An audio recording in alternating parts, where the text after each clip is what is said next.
When Qatar Sports Investments purchased PSG in 2011, they knew they had work ahead of them. PSG had won just 2 French titles in their history, with the last coming 17 years previously, and the dominant club in the country was Lyon, having lifted 7 consecutive titles between 2000 and 2008.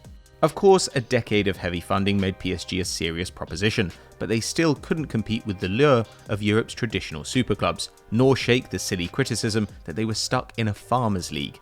That is, until this summer. With the arrival of Lionel Messi, a man who truly loved Barcelona and could never be termed a money grubber or flat-track bully, Paris Saint-Germain have shown that they can draw the best the sport has to offer, in the process creating the most talented front three in football history. But questions remain. How can a team so often criticised for its exorbitant spending and seeming disregard of financial rules get away with handing Messi a reported £1 million a week? Especially when they've already added Sergio Ramos, Achraf Hakimi, Georginio Wijnaldum and Gianluigi Donnarumma to the wage bill at a cost of another $500,000 every 7 days, and when even another state-funded club, Manchester City, were unable to fund a deal for the Argentinian.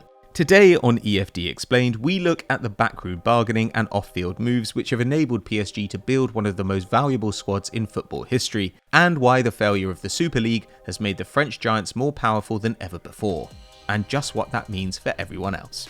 The first thing to say is that the threat of a punishment only matters if you can be sure that punishment will be carried out, and for all their tough talk about regulating the game's finances, UEFA have never been a credible authority when it comes to restricting state funding in football. Though financial fair play rules permit UEFA to ban transgressing clubs from the Champions League, they've generally stopped short of deploying this nuclear option. In 2014, when an investigation determined that Manchester City and PSG had inflated the value of sponsorship deals, essentially paying themselves huge fees from another branch of the owner's business portfolios, UEFA slapped them both with a squad restriction in the UCL and a €60 million fine apiece, before reducing that fine to $20 million on the basis that the two clubs had complied with the terms of the settlement, essentially rewarding them for obeying the rules which they had previously broken and which everyone is expected to obey. That's the equivalent of sending someone to prison for murder, then reducing their sentence by 2/3 on the grounds that they didn't murder anyone else inside.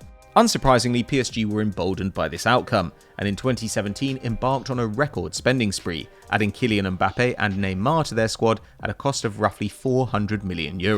Though the Parisian claimed that a 9-figure sponsorship deal with the Qatar Tourism Authority would balance the books, it was such a flagrant display of economic power that UEFA were forced to investigate once again, but the dice were loaded from the start.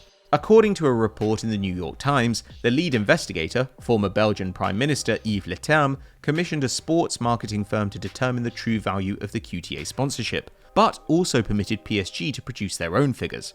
Predictably, the results differed enormously. Octagon, UEFA's chosen firm, concluded that the deal was worth only around €5 million, while PSG stuck to their €100 million valuation. Le Terme's decision to believe PSG and let the matter slide. And in yet another shock, UEFA toothlessly went along with it. In the battle to control the future of football finance, it was becoming clear who had the upper hand. It didn't take a genius to see that Lionel Messi might hit the market this summer. Barcelona managed to keep hold of the Argentinian despite his clear desire to leave in 2020, but even a cursory glance at the public information on the Catalans' finances showed that their €1 billion debt would make signing the star to a new contract an impossible task, opening the door for a clever club to snap up the greatest of all time on a free. Of course, PSG were natural suitors for a global superstar making a reported €100 million a year, but the Parc des Princes side were also beneficiaries of a rare combination of fortunate events at the start of the 2020-21 campaign. Firstly, 2021 saw the end of PSG's initial payment agreements for Kylian Mbappe and Neymar. When a club signs a player, they don't pay the whole fee up front, but spread the cost across the life of the player's contract, a process called amortization. And given the enormous fees agreed for those two superstars, the annual cost allegedly amounted to over €80 million, the equivalent of buying Jadon Sancho every single year without even considering wages. However, 4 years after acquiring the players, the prices are close to fully paid, and Neymar extended his contract in May until 2025, allowing PSG to spread what's left of his fee over the next 4 years. So that meant there was suddenly major wiggle room in the budget for Mauricio Pochettino, but the situation was to get more convenient still. Many major leagues enforce a salary cap to prevent teams doing a Leeds and living beyond their means. For example, in La Liga, teams are forbidden to have a wage bill in excess of 70% of their annual turnover, which is why Barca, currently handing out 95% of revenue to their players, lost Messi and spent the rest of the summer negotiating salary reductions for their squad, so they could register Depay, Garcia and Aguero. But Ligue 1's version of this rule was delayed following the coronavirus crisis, which brought the season to a premature end in 2019-20, and will only come into effect in 2023-24, just after Messi's contract ends. With TV rights and matchday earnings disrupted by the pandemic, UEFA introduced emergency measures to encourage owners to invest in their clubs and preserve liquidity across the sport. This meant scrapping the central rule of FFP, that teams can make no more than a €30 million loss across 3 years, provided that clubs were able to demonstrate how any shortfall was a consequence of COVID. We're not entirely sure how PSG will go about doing that with the Messi switch, but once again the changes gave them some leeway. Back in March 2021, Andrea Traverso, the UEFA Director of Financial Stability, made clear that the game's ruling bodies were reassessing their regulations. This is a crisis which is very different from anything we have had to tackle before. In such a situation, obviously clubs are struggling. They have difficulties in complying with their obligations. I think in general rules must always evolve. They have to adapt to the context in which clubs operate. The break-even rule, the way it works now, looks backwards. That seems like a totally reasonable statement, but its underlying message would have been loud and clear to PSG. UEFA is unsure how to proceed, and for the moment, that means everything is permitted. For QSI, it must have sounded like the dinner bell. Of course, they will still have to do some book balancing. Reports suggest that the club is open to selling around 10 of its players, with a goal of bringing in as much as €150 million, though whether such an aim is realistic in this summer's stodgy market remains to be seen.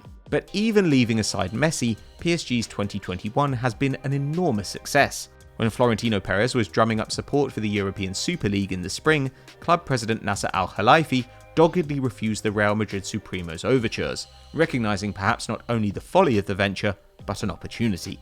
While PSG's continental rivals went to war with UEFA, Al-Khelaifi moved to establish a stronger foothold in the governance of the game, taking over the chairmanship of the European Clubs Association after Juventus boss Andrea Agnelli stepped down, essentially making him the voice of all the major clubs in Europe. As Deutsche Welle have reported, the Qatari businessman is also chairman of beIN Sport's parent company and a member of UEFA's executive committee, and as a consequence, this year has not just made PSG more powerful in the sport, but made Al-Khelaifi more influential in shaping its future. So when UEFA come to reconsider FFP, his voice will be among the loudest. Over the last decade, PSG's enormous spending may have occasionally earned them a slap on the wrist, but it has also fundamentally changed the football landscape, raising the ceiling on prices and wages to the point that teams like Barcelona and Inter Milan court bankruptcy to keep up, and previously wealthy clubs like Arsenal have been demoted to the second rank. And ironically, the most successful transfer window in their history is one of the cheapest, with a glut of world-class talent arriving to supplement a squad which reached the Champions League final just a year ago. With the right manager, right players, and their power brokers now firmly ensconced in football's highest places, Paris Saint-Germain are primed to dominate the next generation of the sport. We'll wait and see whether that proves to be good for the rest of us. So that's our take on how PSG are able to avoid financial fair play, but what do you think of their odds this season? Are they going to win the treble? Let us know in the comments below. If you enjoyed this video, drop us a like and subscribe to the channel, hit the notification bell, and you'll never miss an upload. We'll see you next time.